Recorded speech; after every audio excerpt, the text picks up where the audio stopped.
Hello लोगोफोर खुलुमबाय लोगोसे नोंथांमोन बयखौबो नैबे मोनसे गोदान भिडिअ बरायबाय। राजखान्थियारि मोनसे बाथ्राखौ लानानै नैबे मोनसे भिडिअखौ बानायनाय जादों। बिटिसिनि राजखान्थि हान्जा, बिटिसिनि राजखान्थि, बिटिसिनि भबिष्यत, बिटिसिनि मुभमेन्ट, बिटिसिनि जोंनि बर'फोरनि रायजो खुंनायनि भबिष्यत बेफोर गासिबो सोनारो जोंनि राजखान्थियारि थासारिनि सायाव। जोंनि रायजो जानायनि थासारिया माबायदि, जोंनि संसार जानायनि थासारिया माबायदि, जोंनि रायजो खुंनायनि थासारिया माबायदि, जोंनि बर' समाजनि थासारिया माबायदि, बेफोर गासैबो सोनारगोन जोंनि राजखान्थियारि हान्जाफोरनि सायाव बा राजखान्थियारि बिथानि सायाव। बिटिसि मोननायनि आगोलाव जोंनि बर'नि थासारिया माबायदिमोन आरो बिटिसि मोननायनि उनाव जोंनि बर'नि थासारिया माबायदि जाहैदों आरो दिनैनि थासारिया माबायदि, बेफोर गासिबो दिनै राजखान्थियारि माखासे बिथिंनि सायावनो सोलाय सोल' जानायखौ जों नुनो मोनदों। बेखायनो दिनै राजखान्थिखौ गारनानै जोङो माब्लाबाबो थानो हाया, जोंनि बर' हारिया माब्लाबाबो राजखान्थिखौ गारनानै थानो हाया। नाथाय दिनै जों नुगासिनो दङ बिटिसि मोननायनि उनाव गोबां बोसोर हाग्रामा महिलारिया एबा बिपि बा बिटिसिखौ सालायबाय। बिटिसिखौ सालायनायनि उनाव गोबां माने डेभेलपमेन्ट जोंनि गेजेराव लाबोनानै होफैबाय, गोबां माने इन्स्टिटिउसनफोर लाबोनानै होफैबाय, गोबां लामा दालां बानायबाय। बिटिसि मोननायनि आगोलावथ' ओरैबायदि अबस्थामोन, जायफोर माने दुब्लि बायदिमोन, जायफोर दुब्लिमोन लामा सामाफोरा, बेफोराव माने साइकेलबो सालायथावामोन। गोदोथ' माने गारि मटरा एसेबां माने एभेलेबल नङामोन, नाथाय जों साइकेलबो सालायथावामोन, इभेन मानसि थाबायथावामोन। बेफोरबायदि लेभेलनिफ्राय दिनै हाग्रामा महिलारिया लाबोै नैबे मोनसे थासारियाव जोङो फैनो हाबाय। दिनै जोंनि लामाफोराबो, दिनै जों दुब्लिनि लामाफोराबो गोबां माने डेभेलप जाफैबाय। जायफोरथिंगालि गामियारि लामा, बेफोरबायदि लामाफोरावबो दिनै गिदिर गिदिर बास गारि खारनो हानाय जाबाय, डाम्पार ट्राक बायदि गिदिर गिदिर माने गारि खारनो हानाय जाबाय। नाथाय बेफोरबायदि गारिफोरा दिनै मेन लामाफोरावबो बै समाव थांनो हाबावि अबस्थामोन। नाथाय बेफोरबायदि लामाफोरखौ दिनै हा खोयै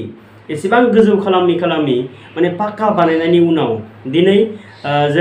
जोंनि लामा सामाफोरा गोबां माने डेभेलपमेन्ट जाबाय, जोंनि दालांफोरा गोबां डेभेलपमेन्ट जाबाय, जोंनि स्कुल कलेजफोरा गोबां मोजां जाबाय। नाथाय बेफोरबायदि डेभेलपमेन्टआ मोनसे नेभार एन्डिं प्रसेस। डेभेलपमेन्टआ सोलिलांबाय थागोन, बियो जोबनानै थाङा। दिनै हाग्रामा महिलारिया मावबाय होनबानो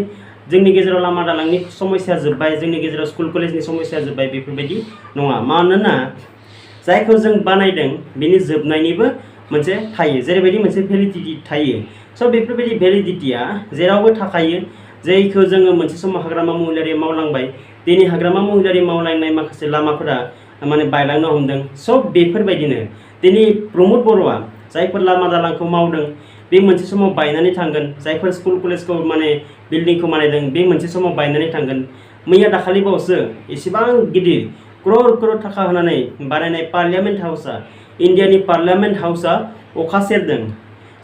बेफोरबायदिनो जोंनि जिथु डेभेलपमेन्ट, बे डेभेलपमेन्टआ माब्लाबाबो जोबनो थाङा। बेखायनो development is a never ending process. जायखिजाया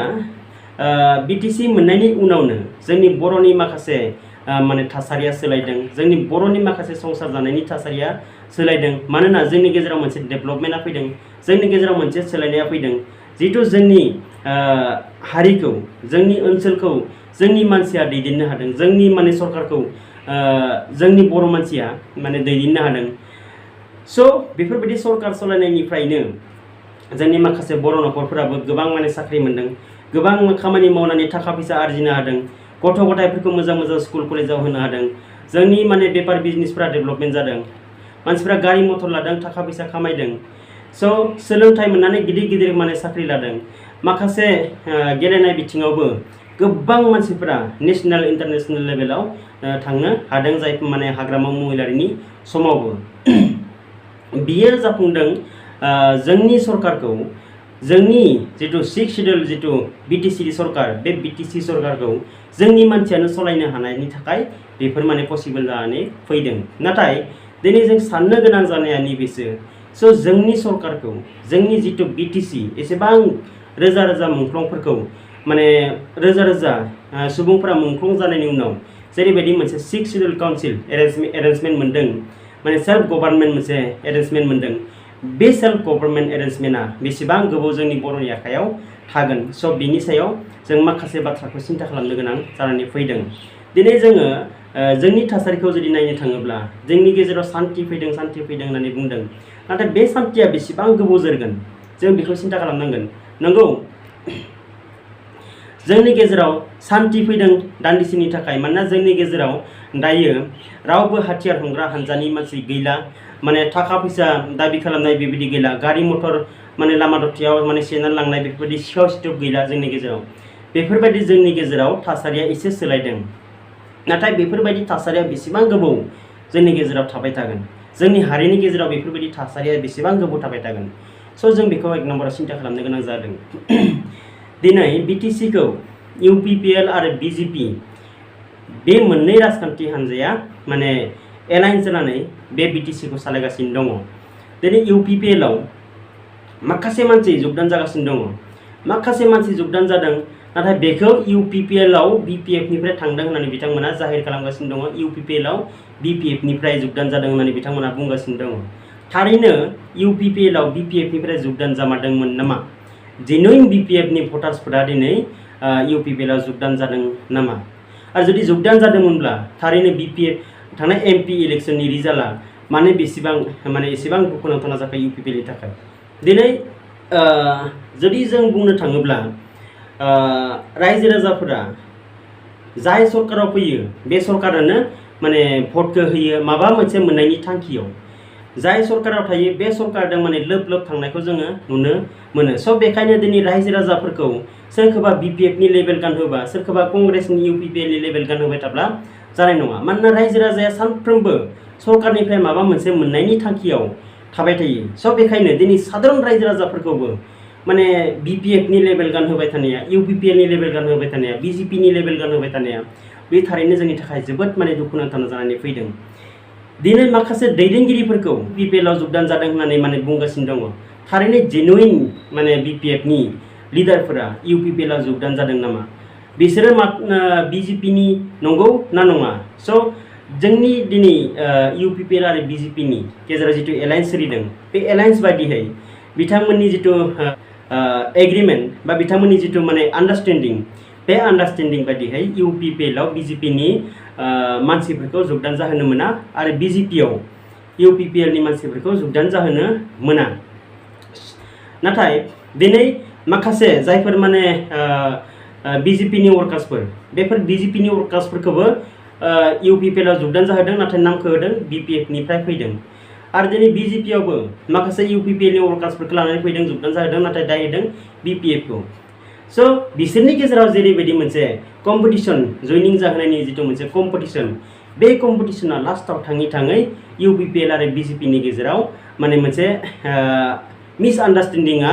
माने बिराद माने जायगा लाबाय आरो बिसोरनि गेजेराव माने मोनसे फोथायनाया गैलिया आरो थुब्ला बेरफुंनो थांगासिनो दं बिथांमोननि जिथु एलायन्स। स' बेखायनो दिनै बिजेपिआ बिटिसिआव जेरैबायदि रुल लागासिनो दङ, बिटिसिआव जेरैबायदि जयनिं जाहोगासिनो दङ, दिनै भबेश कलिताया बुंदों जे बिटिसिखौ फैगौ 2025आव बिजेपिआ हारसिंनो माने सरकार दागोन। दिनै इउपिपिएलनि जेनेरेल सेक्रेटारि राजु नार्जारिया बुंदों इउपिपिएल आरो बिजेपिनि जिथु एलायन्स बेयो 2013नि बिटिसि इलेक्सनावबो थागोन। नाथाय भबेश कलिताया बुंदों मा बिटिसिआव इउपिपिएल आरो बिजेपि एलायन्स जानांगौखौ जोङो बिजेपिनि कार्यकर्ताफोरजों सावरायनायनि उनावसो जोङो बे डिसिसनखौ लानाय जागोन होननानै बुंदों। स' होमबा डिफारेन्सआ बेयावनो जों नुनो मोनगासिनो दङ। आरो प्रमद बर'नि जिथु माने मिडिया स्टेटमेन्ट, प्रमद बर'नि खोब मोनसे रागा आरो दुखुखौ जों नुनो मोनदों। मानोना बिथाङा बुंदों कि इउपिपिएलनि नेताफोरखौ बिजेपिआव मानो जयेन जाहोबाय थादों, एलायन्सनि धर्मखौ बिथांमोना मानो फालिनो हायाखै। स' बेफोरबायदि माने माखासे बाथ्राफोरखौ दिनै प्रमद बर'आबो माने गोजोननाय गैयैखौ बिथांमोना फोरमायदों। नाथाय दिनै इउपिपिएलआवबो माखासे बिजेपिनि मानसिफ्रा जगदान जागासिनो दङ। स' बे मोनसे जिथु पलिटिकेल ड्रामा, बे पलिटिकेल ड्रामाया दिनै रायजो राजानि गेजेराव नुजागासिनो दङ। आरो थारैनो जुदि जेनुइन बिपिएफनि मानसिफ्रा जुदि इउपिपिएलआव जगदान जानायमोनब्ला थांनाय एमपि इलेक्सनाव मोनथाम राजखान्थि हान्जाया लोगो नांनानै इलेक्सन गेलेदों आरो 60टा गासैबो मोन 60टा राजखान्थि नङै आफादफोरा UPPL खौ सापर्ट होदों नाथाय BJP हारसिंनो इलेक्शन गेलेनानै दिनै UPPL बेसेबां भटआव देरहादों मात्र 50,000 ल' भटआव UPPL देरहानानै थांदों स' बियो बिराद माने दुखुनांथावना दिनै हाग्रामा महिलारिया बुंदों आनअफिसियेलि BJP देरहादों आनअफिसियेलि BJP माबायदि देरहादों होननानै बुङोब्ला दिनै UPPL दों जुदि BJP AGP आरो 60टा समष्टि माने नन पलिटिकल अर्गानाइजेशनफ्रा ससियेल अर्गानाइजेशनफ्रा जुदि UPPL खौ मदद होआमोनब्ला दिनै UPPL माब्लाबाबो बे क'क्राझार समष्टियाव देरहानो हायामोन आरो दिनै BJP बेयाव देरहानो हागौमोन स' बेखायनो दिनै हाग्रामा महिलारिया बुंदों आनअफिसियेलि माने BJP देरहादों जुदि UPPL दों BJP AGP नि एलायन्सआ जुदि गावस्रानानै थाङोबा दिनै UPPL नि अबस्थाया मा जागोन रायजो राजाफ्रा बेखौ सानदों दिनै UPPL हारसिङैथ' बेयाव सरकार दानो हानायनि कुनु मोनसे पजिशना दिनैनि तारिखाव गैथ'वा मानोना दिनै UPPL नि मानसिफ्रा जेरैबायदि घमन जेरैबायदि इग' जेरैबायदि दादागिरि दानो बेफोरबायदि जागासिनो दं आरो जेरैबायदि साननैसो आगोलाव जों जेरैबायदि नुदोंमोन MCL माने चेयारमेनफोरा जेरैबायदि थाखा जानाय जेरैबायदि माने करापसन खालामनाय स' बेफोरबायदि आरो दिनै ग्रासरुट लेभेलाव जुदि थाङोब्ला UPPL नि माखासे नेताफोरा रायजो राजाजों सावरायनो माखासे माने आदब खायदाखौ रोङाखै आरो रायजो राजाखौ माबायदिहाय बजबनांगौ बेफोरखौ माने रोङाखै आरो UPPL नि जिथु पुराना कर्मी जायफोर PCDR समनिफ्राय नांबोनाय बेफोरबायदि पुराना कर्मीफोरखौ UPPL लानो रोङाखै मानोना बिथांमोननि गेजेरावनो जेरैबायदि माने बिबाननि माने नारा नाथा जुजिलायनाय गावसोर गावनि गेजेरावनो दंलायलायो स' बेखायनो दिनै बेखौ लाबोब्ला आंनि ओंखामा गोमागोन बेखौ लाबोब्ला आंनि पजिशना गोमागोन स' बेखायनो जों साइड खालामनानै दोननि बेफोरबायदि UPPL नि गेजेराव जेरैबायदि मोनसे इसिङारि माने दावराव दावसिया दंलायलायो स' बेखायनो दिनै UPPL आव माखासे बंस'नि मानसिफोरखौ बायना लाबोदों बे नंगौ BPF नि मानसिफोरखौबो लिडारफोरखौबो माने जयनिं जाहोदों बेबो नंगौ नाथाय बिसोरखौ जेरैबायदि बायखांनानै लाबोदों होननानै बुंगासिनो दङ स' बेफोरबायदियाव दिनै UPPL नि जायफोर पुराना कर्मी PCDR समनिफ्राय नांबोनाय दिनै मुभमेन्ट समनिफ्राय प्रमद बर'खौ जेरैबायदि भगबान बायदि साननानै प्रमद बर'नि आन्दारावनो जेरैबायदि गावखौ रैखाथि गोनां साननानै रायजो राजाफ्रा प्रमद बर'खौ नांबोबाय थादोंमोन बा प्रमद बर'खौ सापर्ट होबाय थादोंमोन दिनै बेफोरबायदि वर्कार्सफोरा रानथाब फोनथाब दङ दिनै सोर देरहाफैदों बेयाव जायफोर बन्सु जानानै UPPL नि एगेन्स्टआव खामानि मावदोंमोन जायफोर मुभमेन्ट समाव प्रमद बर'खौ रायखोमादोंमोन बुंखोमादोंमन बिसोर बादि मानसिफ्रा दिनै UPPL आव प्रमद बर'नि सना फिथर जाफैबाय दिनै बेफोरबायदियाव दिनै UPPL नि पुराना कर्मीफोरा UPPL नि पुराना जायफोर माने वर्कार्सफोर बिथांमोना साननो गोनां बायद' जादों गाबोन जुदि प्रमद बर'नि सरकारा जुदि बायनानै थाङोब्ला बै जायफोर माने लाख लाख थाखा होनानै बायखांनानै लाबोदों बिथांमोना प्रमद बर'जों थाबाय थागोन ना स' जायफोरखौ बायखांनानै लाबोदों बिथांमोना हयथ' गाबोन प्रमद बर'नि सरकारा जोबोब्ला बिथांमोनाबो माने UPPL निफ्राय थंब्लेट बारहलांगोन गुबुन पार्टियाव जगदान जाहैगोन स' बेखायनो दिनै UPPL नि माखासे पुराना कर्मीफोरा माने दुखु मोनगासिनो दङ आरो बेफोरबायदि दुखु मोननायनि थाखायनो गोबां माने UPPL नि पुराना कर्मीफोरा जायफोर PCDR समनिफ्राय नांबोदों बिथांमोनाबो दिनै BJP आव जगदान जानो बिथांमोना रेडि जागासिनो दङ BPF आव जगदान जानो बिथांमोना रेडि जागासिनो दङ समखौल' बिथांमोना नेगासिनो दङ आरो बेखायनो दिनै प्रमद बर'आ हारसिङै सरकार सालायनो हानायनि कुनु मोनसे पजिशन गैया जुदि प्रमद बर'आबो जुदि हारसिं पजिशन माने सरकार सालायनो हानायनि पजिशन जुदि थायाब्ला BPF नाबो जुदि हारसिङै सरकार सालायनो हानायनि पजिशना जुदि थायाब्ला गाबोन BJP आ बे BTC खौ रुल खालामगोन अब्लानिया जोंनि जिथु रायजो खुंनायनि जिथु मोनसे थासारि जोंनि गेजेराव सान्थि फैदों होननानै बुंगासिनो दङ बे सान्थिया बेसेबां गोबाव जोरगोन जोंनि शिक्षा बेबस्थाया मा जागोन जोंनि जिथु मुभमेन्ट जाय माने पलिटिकेल राइट्सखौ लानानै जों मुभमेन्ट खालामदोंमोन बे मुभमेन्टनि मिनिंआ बहा थागोन बे मुभमेन्टनि जिथु स्पिरिट आरो जिथु जोंनि थांखि बड'फा लानाय जिथु मोनसे थांखि बे थांखिया बेसेबां समसिम जोरनानै थागोन बेखायनो जों दिनै बुंनो गोनां बायद' जादों कि जेनेबा मोनसे समाव दिनै प्रमद बर'आबो हागवा जाहोलांबाय दिनै प्रमद बर'आ हारसिं सरकार सालायनो हाया दिनै BJP नि अक्सिजेन नङाब्ला प्रमद बर'आ जेबो मावनो हाया दिनै प्रमद बर'आ माबाफोर मोनसे जुदि मावोब्ला BJP नि मानसिफ्रा बेयाव थाया स' बेखायनो बिसोरनि गेजेराव जितु मोनसे दाङाबाजिया नुजाबाय जितु मोनसे मिसआन्डारस्टेन्डिंआ बिसोरनि गेजेराव नुजाबाय स' बेखायनो जोंनि रायजो राजाफोरा मोनसे सानफिननो गोनां समा सफैबाय आरो दिनै जोंनि माखासे लिडारफोराबो ओरैबायदि माने लेक्सार होनो हमबाय कि बिटिसिआ मोनसे डेम'क्रेसि सिस्टेमजों सोलिनाय जितु बिटिसि बे बिटिसिआव गोबां राजखान्थि हान्जाया इलेक्सन गेलेनो हायो स' बेफोरबायदि बुंनाय बाथ्राफोरा ओरैबायदि मोनसे दुर्बलताखौ जोङो दिन्थिनाय जादों गुबुन हान्जाखौ जों माबायदि दबथायनो हायो आरो गुबुन जायफोर माने बर' नङै हान्जाफोरखौ जों माबायदिहाय बेयाव माने दबथायनो हागोन स' बिनि माखासे पलिसिनिफ्राय आनज्रायबोनायखौ जोङो माखासे नुनो मोन्दों स' बेखायनो जोंनि भबिष्यतआ मोजां नङा जोंनि बिटिसिनि भबिष्यतआ मोजां नङा जोंनि बर' रायजो राजाफोरनि जितु जिउ खुंनाय राहा बेयो बारा मोजां नङा स' संकेतखौ जों नुबोगासिनो दङ बा संकेतखौ जों नुखाबाय बिटिसिखौ जुदि बासायनोब्ला दिनै हा हुनि जेंनाखौ लानानै जों सोमावसारदोंमोन दिनै कार्बि आंलंनि बर'फोरा जितु एसटिनि मोन्थायखौ मोनाखै जोंनि हा हुनि मोन्थायखौ जोङो बर'फोरा मोननायनि अनगायैबो दिनै जों नन बर'फोरनोबो हा हुनि राइट्सखौ जों होगासिनो दङ स' बेखायनो जोंनि बर'नि भबिष्यतआ दि मोजां नङा स' बिनि माखासे संकेतखौ रायजो राजाफ्रा नुहुरगासिनो दङ स' बेखायनो दिनै नैबे मोनसे भिडिअनि गेजेरजों आं बेखौसो खावलायनो नागिरदों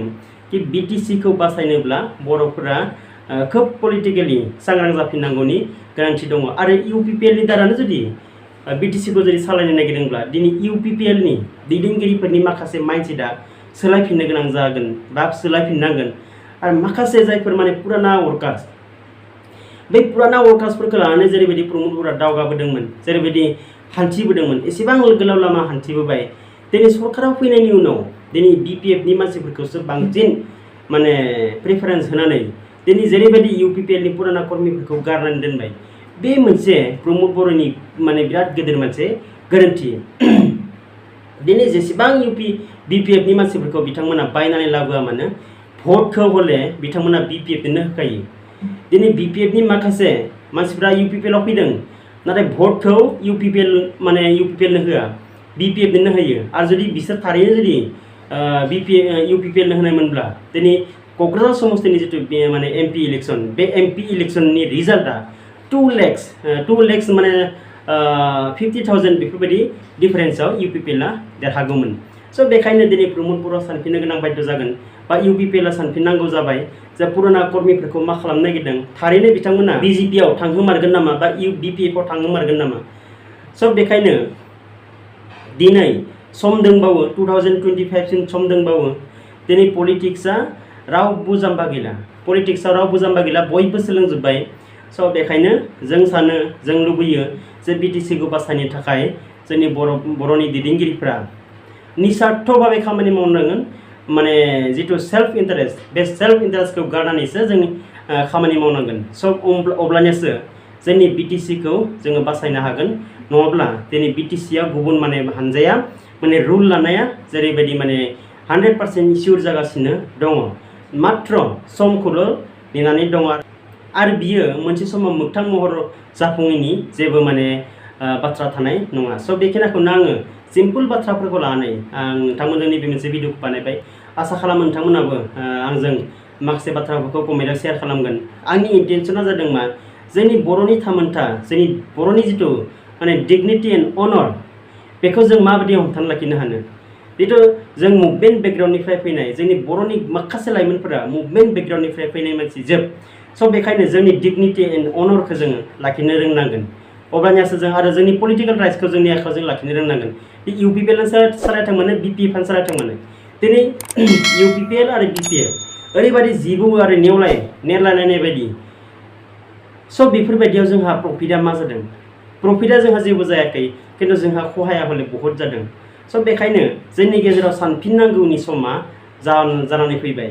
स' बेखिनि बाथ्राखौनो आं दिनै रायलायनानै आंनि भिडिअखौ एसेयावनो दोनथ'बाय खुलुमबाय।